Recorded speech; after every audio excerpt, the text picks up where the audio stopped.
Let's remember together some of the greatest TV and movie stars of yesteryear with the woman who knew them. Mary Jane Popp hosted radio and TV shows for nearly 5 decades, meeting these stars and getting them to share their real-life stories. You'll meet them up close and personal as Mary Jane searches her extensive archives for the best and brightest real star talk on Pop Star Talk. And here she is, Mary Jane Popp. Hi, I'm Mary Jane Popp, and I hope to take you back in time to meet up close and personal some of the stars that I had the pleasure of interviewing over my many years in radio and television. Now, they still resonate in my memory for their candid stories about who they were and how the public perceived them and even their work. Now, this episode takes me back to a glamorous time on TV with the likes of the television series Dynasty. Remember how the ladies dressed? Now, the whole country, they tried to mimic how they dressed. And I have to admit, I was influenced too, but on a more thrifty scale, if you know what I mean. Now, with me is my producer, Kenneth Segura-No. I know, Ken, you were not influenced by how the ladies dressed, but you have to admit, Linda Evans was a beauty. Yes, she was. And, she had we'll hear it in the interview, but interesting relationship with John Derek. Oh, yeah. Well, she had with several people, as a Yes. matter of fact. If you remember, folks, Linda Evans was in the TV series Big Valley from 65 to 69. Then Dynasty came about, 81 to 89. And she was, to the nines all the time. Those women were just gorgeous. The other thing, and we're going to hear the story behind this, Big Valley, of course, had star Barbara Stanwyck. And she had been, in so many movies. And she was a mentor to Linda Evans. And I think that's just wonderful to see actors helping other actors and help, giving them the expertise that they've had for so many years. But then she moved to a 70-acre land in Washington State and kind of just kicked back for a while. But there's a whole lot of other stories that we need to say, and I don't need to say. I want her to tell you. So I'm going to say this. I am sure you'll recognize this iconic theme that led to the story for the night of Dynasty.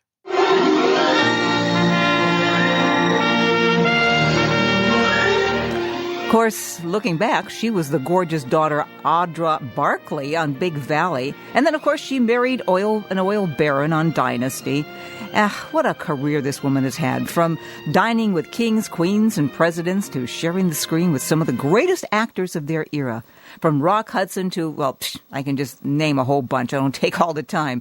But Linda Evans has experienced it all, from joy to heartbreak, and all the memorable experiences. They're all linked to recipes in her life. And so comes her book called Recipes for Life. Linda, what a pleasure to have you with us on Pop Off. Well, it's a pleasure to be here with you today. So why recipes for memories?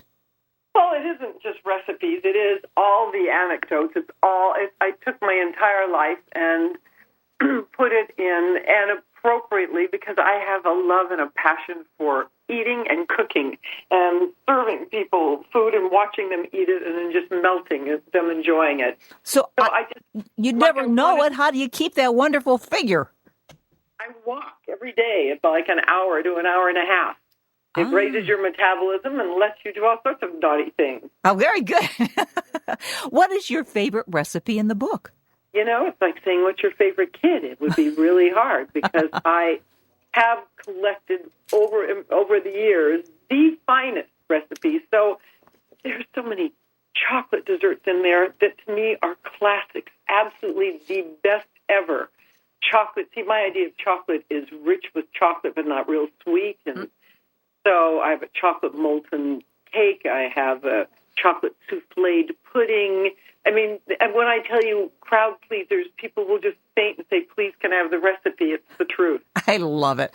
Now, you have done so many wonderful things in your life. If you could pick the best thing in your life, something that it will always be a memory for you, whether it's a recipe or not, something that is the best thing that's ever happened to you in your life. Well, the best thing that ever happened to me in my life would be Dynasty, because I had left my second marriage, and all I'd wanted all my life was to be married and have children. And I was so discouraged. I was almost 40, and I realized I just couldn't quite make life give me what I wanted. And so I was going to, for the first time in my life, have a career. I wanted to be independent as a woman. I wanted to make my money. I wanted to have a career. And my agent said, "Oh, my God, you're almost 40 now. You want your career." And God, Dynasty came and allowed me to be independent and never have to work in my life. And to me, that freedom, the freedom that I wasn't looking for someone to complete me, that I learned to complete myself, was everything. Good for you. I mean, that is such a stand-up thing to discover yourself and to know that you could stand on your own 2 feet and you didn't need anybody else necessarily unless you wanted it. Right. And it was an old-fashioned dream of get married, have kids, and that was it. That's all I ever wanted. And I said, okay, let's look at life a different way now. Good for you. Now, your first husband, was John Derek your first love or first husband? He was my first husband. I'd seen him when I was a teenager in a movie. He was on the screen on an Arabian horse riding over the desert. And I said to my sister, I'm going to marry that guy. And she said, yeah, what are the odds? I love it. So how did you meet? I had done the pilot for Big Valley, and he had seen it, and he was doing photography. He had retired from acting and was doing filmmaking and photography, and his wife at the time, Ursula Andres, was in Europe doing a film with Jean-Paul Belmondo, and he asked me to come over. I met him, and I thought, oh, my God, he's just as beautiful and romantic as I thought, and he talked about his wife, Ursula, as his bride after 9 years. I thought, oh, my God, how lucky she is. And we went away, and I heard from him a few months later. She had run off with her leading man, and he wanted to take more pictures, and we ended up getting married. Fantastic. How long were you married to him? 9 years. 9 years. Wow, that's pretty long for Hollywood style, right? Well, no, it was just long enough until he fell in love with Bo Derek. Amazing. And she was 15 at the time, and I thought, well, that's not going to work. He's going to come back. But as life was so wonderful, I arrived at a moment where I said, what in the world am I doing? Why do I want him? Why don't I go have a life? And I put my mind to myself, to me, and jobs came in, and I did a movie with Richard Burton and some other things, and then I met my second husband. And that was Stan Herman, right? Oh, that's wonderful. You know what? When you worked on Big Valley, Barbara Stanwyck was such a star and an icon, but I understand she was probably one of the most loving people and sharing people, was she? Well, she was phenomenal with me. She was my mentor.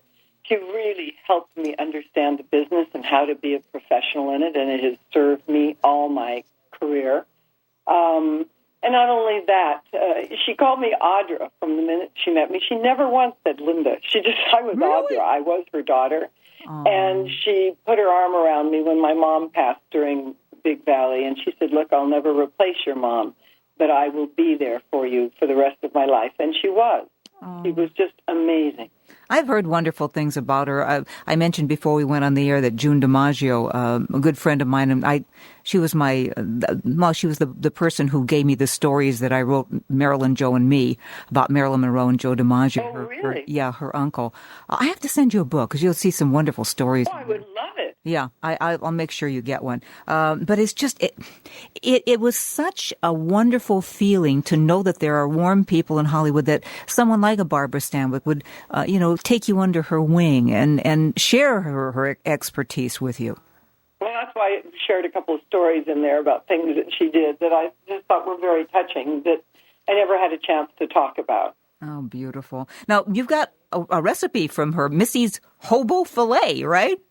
Well, actually, it's one. We used to go to a famous restaurant in Los Angeles called Chasen's, where Elizabeth Taylor and Richard Burton made it famous when they sent chili from there when they were doing Cleopatra. Uh-huh. But it was a fabulous restaurant that we used to go to all the time, and we would always get something called the hobo steak. That just was our dinners out. What in your life do you think has been like a very big heartbreak for you? Was it John Derek, or was it something in a career type of thing that you had to overcome and say, no, I can make this, I can do it, I'm strong enough? Well, I think that that John left for Bo, and I was only 27. It was like, oh my God, I'm washed up at 27 and replaced by a 15-year-old. Oh my God, how could you think that? You were so... Because I had no sense of it coming. And that was the hardest thing. But, I learned such a valuable lesson that when you take your mind off the problem and put it to the solution, that your whole life can turn around. And that because it was such a dream to be with him and such a fairy tale whole thing that happened, I suffered with it for a long time. Oh, yeah. And when I realized all I had to do was change my mind, and my life could change so quickly, it was a great life lesson for me. And it also helped me when I left my second husband, because he was a playboy. And I thought, God, from the frying pan into the fire. Oh, gosh. I look back and see that both of those prompted me to get a life for myself and to really set me on the path of knowing who I was and what I was all about. Because we women are caretakers. We tend to take care of everybody. And see, and we're usually the last ones we take care of. And the people, when we see you on screen, we see you as a very strong, a very stoic woman. And we don't see that there's heartbreak behind all of that. And you have to deal with it. And you have to come out on the other side of it. Well, one of the things that I endeavored to do in my book, and I do talk. This is my favorite thing now. I go around America talking to women's groups about different issues. I wanted to share with them that women are all insecure. Every woman. I mean, I don't care who you find. Look at Princess Diana, for God's sake. We all thought, wow, she's got it all. Yeah. But all of us have insecurity problems. All of us have vulnerability. And I wanted to share with women that movie stars and television stars are just like everyone else. Yeah. We all have these things we have to work through. You're so right. I'll never forget, there was a makeup artist in Hollywood. Oh, this is many years ago, because I've been doing radio and television for about 35 years now. And early on, he told me, he did my makeup, and I was doing a little thing in Hollywood. And it was so funny because I said, I just don't, I don't like the way I look. My nose is this. And it was a complete whining. I was whining. And he said, you know what? You're all alike. And I said, what? He said he used to work on Jane Mansfield. Now, you would think that there was nothing wrong with Jane Mansfield. He said she would sit in this same chair and complain about everything, See, that's the truth. You're right. You're right. It's poignant. And as long as we all know it's there, and if we just would stop comparing ourselves to others and just love who we are, that each one of us individually is so unique and beautiful in our own way. Yeah. We can't possibly we should not try to be anything but ourselves.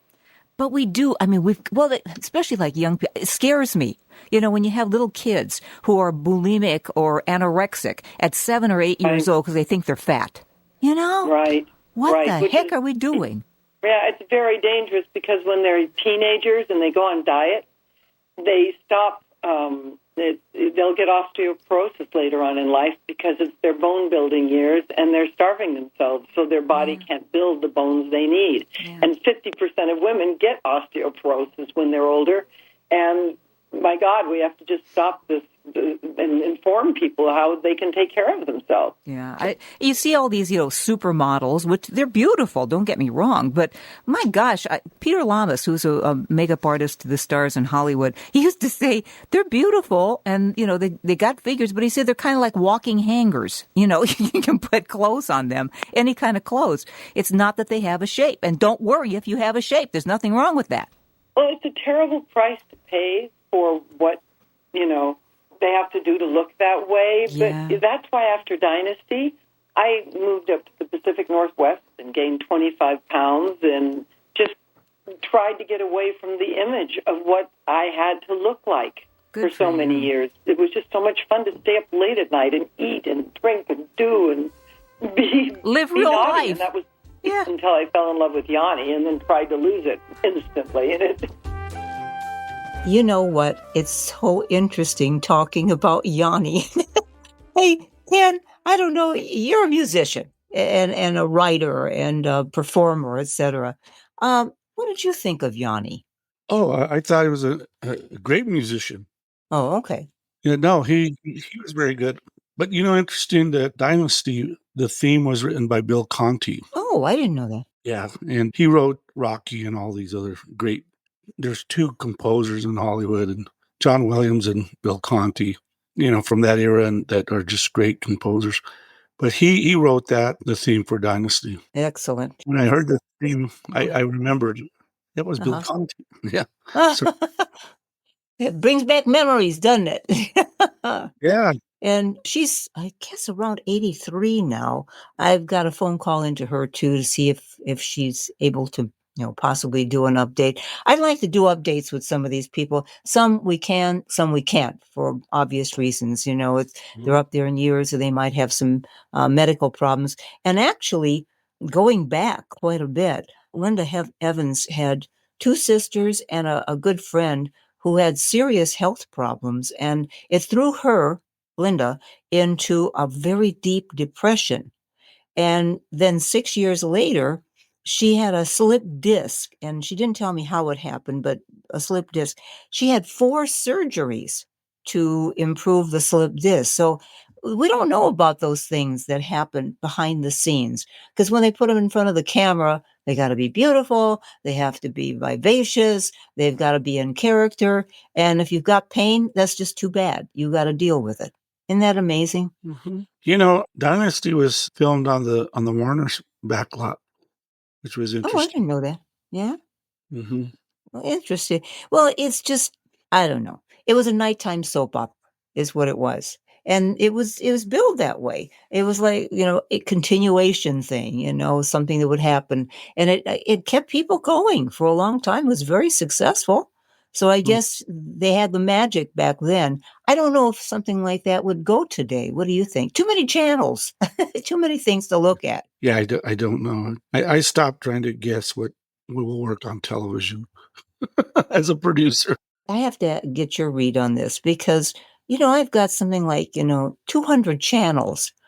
Number one, I can't watch them all. So maybe I get hooked on 1 or 2 or 3, maybe even 5, but it's like, I can't watch them all. And I'm probably missing some good ones too. Don't you think? Yeah, I tell my wife 500 channels and nothing to watch. Oh, yeah. It's almost like that. I probably spend more time scanning, the TV guides on the screen to find something to watch. And then I end up watching something I already saw, but I like so much. If The Wizard of Oz is on, I'm going to watch it. Yeah. Godfather, same thing. One movie that I watched the other day, 2012, and I've seen it a couple of times. It talks about, how the world's coming to an end and all that kind of thing. Or The Day After Tomorrow is another movie. And War of the Worlds, the old one. I like the originals usually. And my absolute favorite movie, now you're going to laugh at this because I am a science fiction fan, but this one, it had a message, The Day the Earth Stood Still. Oh, yeah. And it was so simple. They didn't have any special effects. They didn't have any computer generated anything. But it was like, what a message, anybody comes that's alien in any way, you got to go after them instead of trying to figure out how do we get along. And that still holds true today. My favorite film is Big Fish. Oh, really? Well, that's good. But you have a favorite, and it's kind of fun to watch them over and over and over again. Because the message of Big Fish is, there's some truth to every story. And as we get older, those stories get bigger and bigger and bigger and bigger. But there's some truth to every story. And I don't know if you've seen the movie Big Fish, but it's great. Are you familiar with it? No, I got to go back and watch it again. A young man brings his girlfriend to meet his dying father. And the dying father, he warns the girlfriend, my dad's going to tell you these incredible stories about these Siamese twin girls that he met and this and that. And he tells these stories and they go back and his vision of the stories are played out. So they're elaborate. But when he dies, all those characters in some form show up at his funeral. And you go, oh, that's who that was, So as we get older, our stories get bigger and bigger. At least my kids say that didn't happen that way, Dad. They get augmented a little Yeah, bit, more yeah, flamboyant type of yeah, yeah. stories. Linda Evans, I mean, to be in that whole John Derek, Bo, all that, scene, she must have some incredible stories. Uh-huh. Some of which I'm sure I wish she would really write a book about that. I mean, she's still going. She could still do another book. Sissy can do it, and other people that we've talked to. But the Right. one question that I kind of was curious about, because I mean, I enjoyed Yanni. I mean, she said she was really, smitten by Yanni, the musician. So, me, Ken, I was curious. What did Linda Evans see in this musician, Yanni? What didn't I see in Yanni? I met him. I opened the door and took one look at him. I almost fainted. My heart exploded. I wanted to slap him and say, "Where have you been all my life? I've been waiting for you." No kidding. Oh, my God, I was so in love from the second I looked into his eyes. It was more than anything I'd ever felt in my entire life. Amazing. And that's why I was so horrified, because, my God, I didn't know what a Yanni was. I thought he could have even been Japanese, Yeah. I was not prepared when I saw him for who he was, and that he was 12 years younger, and that he was in the music business. Just that everything said to me, "Don't do this. This can't possibly work. It's outrageous." And there's no way I couldn't have done it. I had to. I was compelled by my heart. Oh, you were controlled by your heart a lot in your life, huh? Yeah, I go where my heart says to, regardless of the outcome, and I never, ever regret it. Good for you. Ever. You don't look back. You look forward. Nope, I don't look back, and I think of the beautiful things I learned and what I got out of it. And if it's time to be over, it's over, and move on. You're amazing. Now, you also landed up behind the camera. Is it true that you actually shot dramatic footage of Evel Knievel's famous daredevil jump at Caesars? Yeah, absolutely. He was a friend of John Derek's and mine, and John wanted to help him. He, was filming and doing filmmaking things then, and Evel asked us to photograph the jump he was making at Caesar's Palace, and it was only the night before, when we were there with him, that he shared with us that he didn't think he could actually make the jump.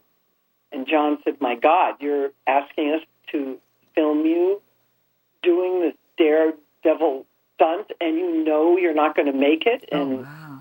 He was horrified and tried to talk him out of it. And he said, no, he had to do it. The people were coming from all over the world. There would be cameras and whatever there. So John said, okay, we will film it and we will give it to you, but we don't want to. We were going to do a production company with them. We don't want to be in business with you, because if you do this to yourself, we'd want to be a part of something like that. And John had me up all night trying to teach me how to do the complicated camera, which was the long lens from the front, because he wasn't certain if I used the camera in the front that I could get it, and he had to be sure he could give him some film. And my God, it was unbelievable that I was able to be present after he came across and crashed, because it was just so sad, like a rag doll. He was just taken apart. Oh, I don't know what in me hung in there, because I didn't know until the film came back that I even got it. I was so horrified. Oh, my God. That's amazing. That's a strong person to pull it off like you did. Good for you. I mean, good for you in the positive way, negative because you had to view that whole thing. Oh, my heart was just going, okay, this can't be happening to him. Yeah. I got to ask you, though, many, many, many years ago, 1976, because I started doing television in 74, I had Rock Hudson on a show. This was back in Indianapolis, Indiana. And I remember I was just thrilled because at the end of that interview, I got an on-screen kiss from Rock Hudson. Now, oh, my God. How good is that? This is way back before HIV and, all that. But you actually had such a friend in Rock Hudson, because when he came on Dynasty, he didn't want to kiss you, the passionate kiss, right? Right. It was part of a story plot to make the fans think that Crystal was going to have an affair. Mm-hmm. And we had worked before, Macmillan and Wife, in the 70s, and as a practical joke, he threw me down on the couch and kissed me quite passionately to fool the director on something. And I thought, wow, Rock Hudson really is a very romantic kisser. And so when it came time to do this particular scene that we were doing outside, we were filming out on location, Rock, kept his lips together and was very non-passionate. And it really confused the director and the producers, and they tried to film it over and over and over again. And he maintained that until frustrated at the end of the day, they just said, okay, wrap, we'll just go back to the studio and we'll go on.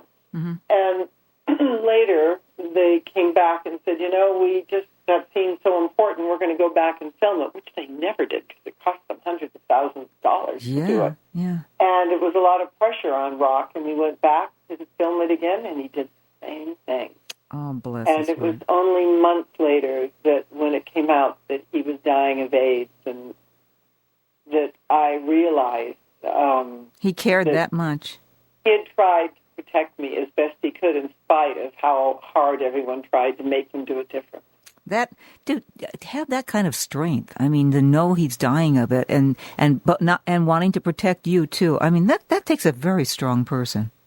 No, he was an extraordinarily beautiful man, and the sadness was that at that time no one knew much about AIDS, and they were so fearful. Yes. And the press came out and said he put me in jeopardy, and how horrible he was, and they just got the whole picture of it wrong, the whole perspective wrong. Yeah. And people were so frightened. Some people on the set wouldn't even be in the makeup room with me, and some of my friends wouldn't come over to my house. Are you serious? And I'm so pleased that so much information has come out, because what a tragedy for us not to be more sensitive to these people and more informed about what actually is going on. Amazing. Just amazing. Now, on a lighter note, you actually had breakfast with Richard Burton, and what did he offer you for breakfast? My friend Bunky was with me, and we were working. I was working, and he invited me into the motorhome in the morning. It was like 8 in the morning to run lines, and he asked my friend Bunky if she would like to have a drink, and she said, "Oh, sure, thank you," thinking she was going to get orange juice or coffee. And he large tumblers, filled them with vodka, handed her one and said, "Nice to meet you," and toasted it and drank it down, and she just stared.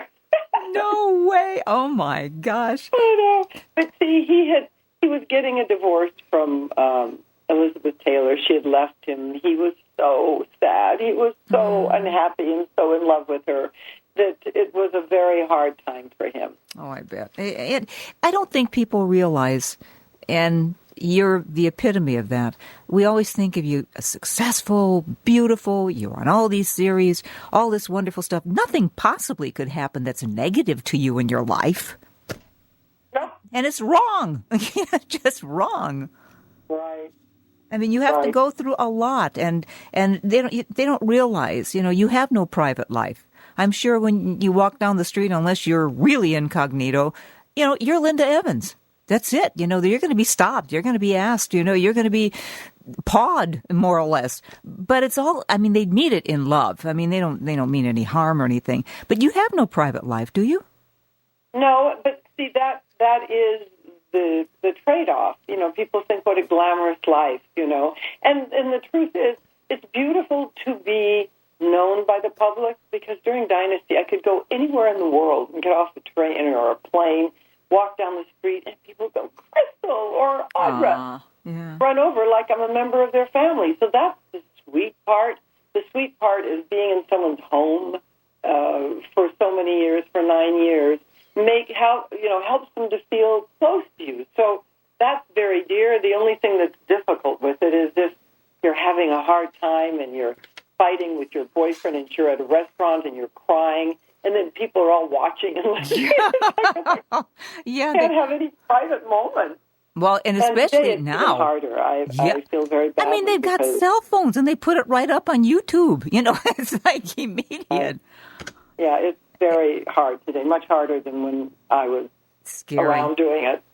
Is it true that you, a guest spot on Circus of the Stars, there was a mishap with a 200-pound leopard? Yeah, Sheba, she was fabulous.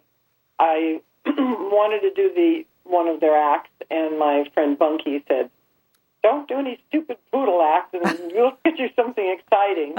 And so when I found out that Sheba was a potential, I said, "Okay, let's do it." I met Sheba in the Midwest. I saw her go through the act, and I actually worked with her. It was just a piece of cake, but they came out to California on a day that was 113 degrees, and I started working with her, and it turns out she'd never been outside of the tent, worked outside in the open, so that probably was very difficult for her, and the heat. And when I tried to make her go through the routine, she would just put her face down and just growl in it, and the trainer said, "You got to take control. Right now, this is not a pussycat. This is a wild animal. You got to take that whip and show her who's boss. Hit her." And I'm like, "Oh, my God, I hate to hit anything." And, of course, I gave her a little whack on the feet, which, was not exactly strong enough, and she just jumped off where she was and grabbed me by the chest and took me to... And it was like, oh, my God. She could have eaten my chest off. I mean, that's what she was capable of. Her teeth went into my chest, and they took me to the emergency hospital, and when we came back, they had scooted her out of town, her owners, so that she wouldn't be quarantined. Oh, yeah. But I understood what happened. I'm not very good at doing that kind of thing. Well, and a wild animal is a wild animal, You Right. never know. They do stuff you don't expect. Yeah, I found out. We think of them as kitty cats. Not exactly. I know what you mean. Amazing. Now, we're coming up close to Thanksgiving. And I've been asking people on the air on a regular basis, what does Linda Evans have to be thankful for the most in your life this year? Oh, my God, everything. I mean, that I'm turning 70 in a week, that I'm so healthy, that I have 30 to 40 years of life left ahead. Women are living longer and longer now. It's 89, 90, 100. That I have such a wonderful attitude about age, and that we all have long lives. I'm very, very grateful to be alive and to have this opportunity to be alive at this great moment in time. Any new projects on the horizon? Well, you know what I've been doing, and it gives me the most joy, is I've been going around talking to women's groups. That is just so wonderful to connect with them, to share my life with them, to hear their questions and give them the wisdom that I've learned along the way. That's just been phenomenal, and I get such joy out of it. Oh, it sounds like you do. I got to tell you, one of my favorite recipes in your book is Mom's hot dog stew. Oh, did you taste it? Yes, I tried it. It's excellent. It is. It's such a surpriser. I mean, my mom didn't have much money after my dad passed away, and she used to make that. Oh, my God, people love it. Yeah. It has so much flavor. It's just shocking to me how tasty that little thing is. Well, we always go with the fancy schmancy. We watch all the Food Network and everything, and they get all this fancy stuff. Hey, you throw a bunch of stuff in a pot, and boy, it turns out really great. Well, I have some fancy things in there. Yeah, that's true. Yeah, but no, I'm glad you like that because it's very affordable and it's really delicious. If you make it once, you'll make it again. Yeah, absolutely. I love it. This has been such a pleasure. I hate to say thank you and goodbye. Can you come? Could we do this again? Of course we can. Oh, Absolutely. Absolutely. Well, I'm going to talk with Donna and see if we can schedule another time because I hate it. The time is gone and I don't know where it went. Just too much. Hey, let's do it again. Fantastic. And again, the book, I assume, is available every place, Recipes for Life. Yes, well, you can get it at Amazon, you can Barnes & Noble, and LindaEvansOfficial.com, I think, directs people to it as well. And I think it's a Kindle edition as well. Oh, fantastic. This has been such a pleasure. You are such an inspiration to everyone on many aspects. As an actress, obviously, as a performer, but even more so as a human being. And we really appreciate that. You're very sweet. Thank you so much for having me on your show. Likewise. And I'm going to get a book to you, and we're going to talk again. Okay? All right. Thanks so much, Linda, and happy Thanksgiving. And when do you want to get my address? How do you do that? You can get it from Laura. You know what? Why don't you just stay right on the line, and during my commercial break, I'll do that. All right. Stay with me. Excellent. That's Linda Evans. The name of the book, Recipes for Life, My Memories. It's a wonderful book. You've got to get this. It's not only the recipes, it's the anecdotes and the stories. There's so many in there. I wish I would have had 2 more hours with Linda. We got to have her back again. Again, Recipes for Life. You can go to lindaevans.com also. And the stars, well, they just go on pop-off. I just loved talking with her. She was just so real and so honest. And, a lot of times these stars they'll say, oh, well, I can't talk about that, or I don't want to. Nothing. She was just wide open on everything. One story she did share off the air. She was flying, I forget where she was going, but they had a hop in Australia, a tiny little airport. And it was a little town that only had like 10 huts in it, period. And she said she got off the plane while they were refueling. And all of a sudden, this little man goes, Crystal, yelling at her and running at her. And she said, I'm in this tiny little place that has no reception on anything, except she saw a little antenna on the side of his hut.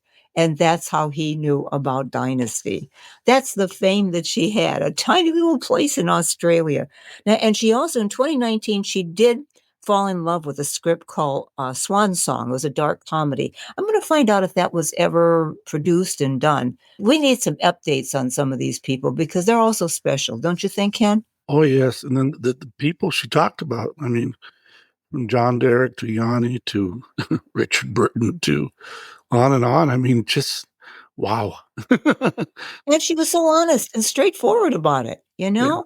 A lot of times they try to gloss it over. She told it like it was. Mm-hmm.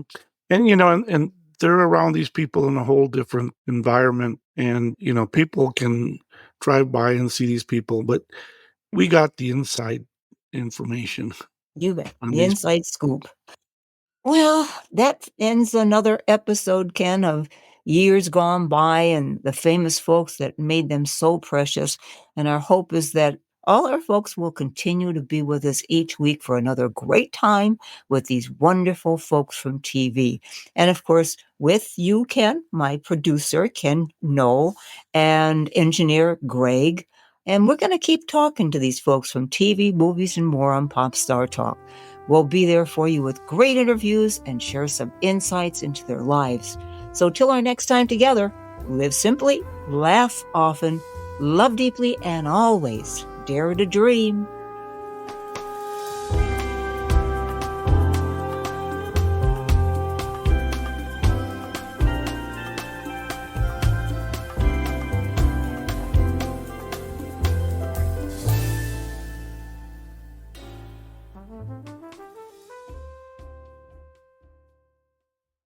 Produced by Audavita Studios.